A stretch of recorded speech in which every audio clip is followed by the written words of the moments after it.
New at 5, growing criticism tonight over the way Houston plans to spend $314 million in disaster recovery funds. The money would help victims of the derecho and Hurricane Beryl. Yeah, the city's proposal includes using that money for backup generators and emergency response, but nothing for housing. Stephen Goen is here now with reaction to the city's plan. And Stephen, some say it misses the mark. Well, and Mia, that's right. And we heard that exact concern this morning in a community meeting on the issue when the federal government granted this money to Houston. Even those officials estimated there was $229 million needed for housing repairs and construction. However, the city says they want to spend that money in other ways.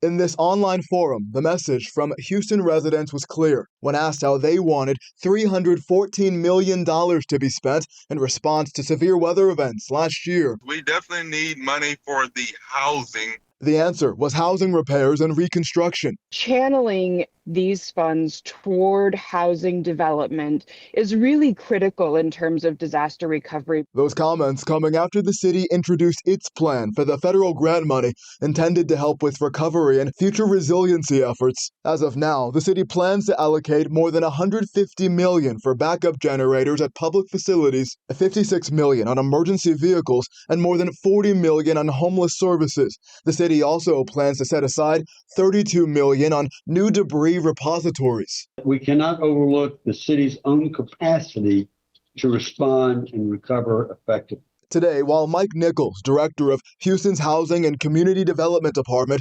acknowledged that housing remains a, quote, top priority, he further stated the funding cannot meet every need. He also pointed to previous disaster relief that has gone toward housing. In fact, more than 80% of our previous federal allocation was dedicated to housing-related programs. Meanwhile, council member Tiffany Thomas and advocates with nonprofit Texas Housers have questioned the city's plan.